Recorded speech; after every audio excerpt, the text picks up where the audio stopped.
કડવા પ્યાલા કોકદ પીવે મીઠા હમદ છે પ્યાસી હોય તો ભરભર પીવે જેના ખટડામાં લીલા કારણ કે સંતો મહાપુરુષો કે મીરાએ ઝેર પીધું હતું રાણાએ ઝેર આલી પીધું હતું રાણાએ ઝેર નહીં આજે મેણા ટોણા હતા ને એ ઝેર હતું બાપુ એ કડવા પ્યાલા હતા અને ઓલો ઝેરનો ધર્મ તો મારી નાખવાનો છે જેમ અગ્નિનો ધર્મ મારી નાખવાનો છે એમ ઝેરનો ધર્મ સંતનો બાપ પીવે ને તો એના આતરા ફાડી નાખે બાપુ રાખે નહીં એટલે એ કડવા પ્યાલા કોક પીવે બાપુ પછી કે કાયર નરના કામ નથી અરે રે અમારાથી ના થાય કે પેલા સંતો થઈ ગયા એટલે પેલા સંતો થઈ ગયા એમને 5 3 ગુણનું શરીર હતું અને આપણે એ શરીર છે એનું મનોબળ મજબૂત હતું આપણું મન થઈ ગયું નઠર એટલે આપણે આગળ નથી જઈ શકતા એટલે કે કાયર નરના કામ નથી આ તો છે સુરાની સંસે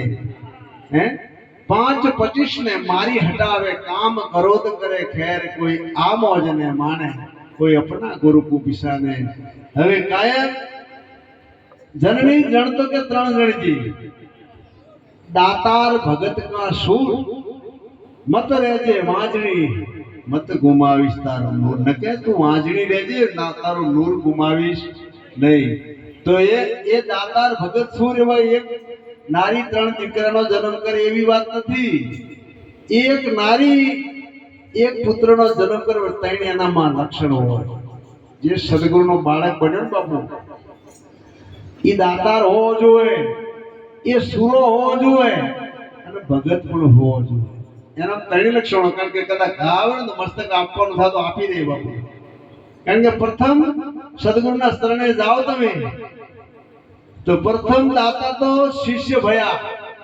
સદગુરુ નહીં પ્રથમ દાતા તો શિષ્ય ભયા કે તન મન ધન શિષ્યના કુરબાન કિયા કોણ દાતા ચાલુ બન્યું શિષ્ય પછી ગુરુ દાતા પેલો શિષ્ય છે તો આવા કાયરથી ના થાય તો સુરો હોય આપું આપી શકે બાપુ એટલે આ સંતોની વાત છે બાપુ એટલે કાયર નરના કામ નથી આ છે સુરાની સંત છે 5-25 ને મારી હટાવે કામ ક્રોધ કરે ખેર 5-25 એટલે ઓલા 5-25 માણસોને નહીં આ 5 ઇન્દ્રિયો જે છે ને એને વારવાના કીધા છે 25 પ્રકૃતિ છે કામ ક્રોધ ને મારવાના છે એને ઈ બીજાને નહીં આપણા અંદર છે ને એને સંતોએ હણવાના કીધા છે બીજાને નહીં પછી ત્રીજા ચરણમાં ચોથા ચરણમાં એવું કીધું કે શૂન મંડળ में आवे न जावे आयनो पुराવો આવે છે શૂન મંડળ में आवे न जावे वही पीऊ का फेर अधर तखत पर नाम निरंतर ने भजी लो आठे पोर कोई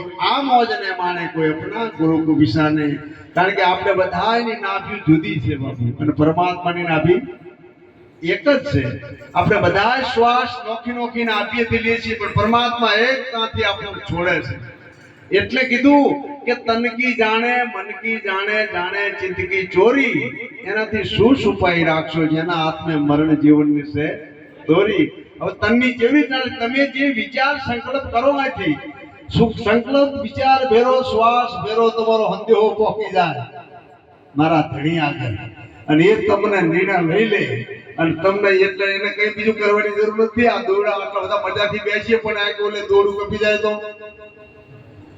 જય ગુરુ મહારાજ પૂરું થઈ જાય બાપુ આ ગમે એમ ચાલતું હોય શરીર પણ એક ખાલી દોડું કપી જાય એટલે તરત ધડમ નહીં પડે હેઠું એમાં પછી બી કોઈ વાટ જોતું નથી છેલ્લા ચરણમાં કીધું દયાને ધર્મ તમે ઘટ મેં રાખજો હે દયાને ધર્મ તમે ઘટ મેં રાખજો આયા વિઘ્ન નહીં આવે ફે સાઈ વલી કે અમે તો નામને નિવાજ્યા હે મારે પલ में થઈ લીલા લહેર કોઈ આ મોજ ને માને કોઈ અપના ગુરુ કો પિસાને જરે લાગી ભજનની ચોટ કોઈ આ મોજ ને માને છેલ્લા ચરણમાં સાહેબ કબીરના શિષ્ય કવાલ શું કહે છે કે કહત કમાલ कबीर का बालक अब तन की किताब कोई सुनावेगा 52 हरफ वो तो घुटा के कोई ऐसा प्याला पाएगा विचार तो खरा है ओली जी આપણે લખેલા વાંચીએ છીએ બધા 4 વેદ 100 શાસ્ત્ર 18 પુરાણ શ્રુતિ સ્મૃતિ બાઇબલ ગીતા ભૂગોળ તમામ ગ્રંથો મહાપુરુષો લખીને મૂકી દીધા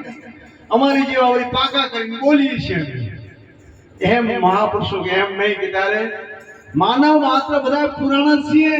પોતે પોતાનું પુરાણ વાંચો તમે. અને ચાલતા સુર અસુરનું યુદ્ધ છે. સુર અસુર એટલે આપણા દેહની અંદર એક દેવી લોક આખું વસી રહ્યું છે ને એક અસુરી લોક વસી રહ્યું છે. દેવી લોક કોણ છે? કે શીલ, સંતોષ, દયા, આધીનતા, પ્રેમ, ભાવ, નિર્મળતા. આ દેવી લોક છે બાપુ. અને અસુરી લોક કામ, ક્રોધ, લોભ, મોહ, મદ, અધિક, ઈર્ષા, ભાવ, વેર, ઝેર, ષડ, કપટ, નિંદ્યા, ખોદણી. આ અસુરી લોક છે. બે બરોબર જ ચાલે છે આપણી અંદર. હવે આમાં તમે દ્રષ્ટા છો તમે. હવે જેને તમે મત આપો ને એનો વિજય થાય નથી ભાઈ. જેને તમે બે હતા ભાગે છે તો મત આપો એનો વિજય થાય. તમારે જ્યાં જવું હોય તો તમારે મત આપી દો એને.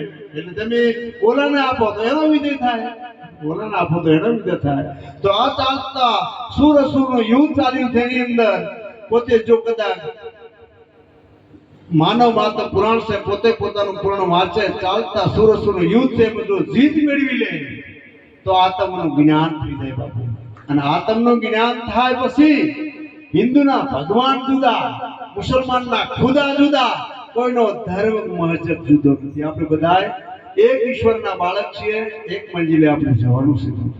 હવે 52 હરફ કીધા ને કે 52 હરફ, તો 52 હરફ એટલે 52 અક્ષર આપણી ભાષામાં. 52 અક્ષર એટલે 52 અક્ષર જે કોઈ પૂછે ધરે એકમાં ધ્યાન. જો દલ પ્રતાપે ભણે ભવાની દાસ એક અક્ષર में છે કે નામ. હવે એક અક્ષર में નામ બતાવ્યું તો એક અક્ષર કયો? તો એ સવારના બાપને પુરાવો આલ્યો કે અકાર ઉકાર મકાર એનો બન્યો ઓમકાર. ઓમકાર માંથી 3 ગુણ ઉપજ્યા, રજોગુણ, સતોગુણ, તમોગુણ. આ 3 ગુણની છે માયા. 5 તત્વનું બનાવ્યું આ પાંજરું. પછી સોહમ પુરુષ पधराया. सोहम ब्रह्म सत शब्द से ओहम ने माया तू जान, वर्ती उनसे जोड़ के देख लगा के ध्यान.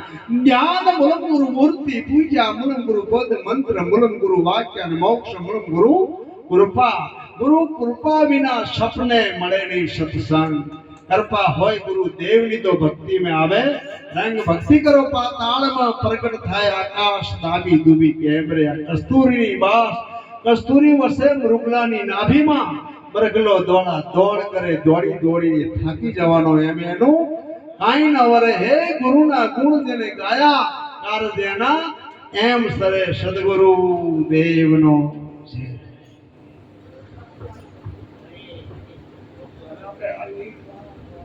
આરતી બોલ દે.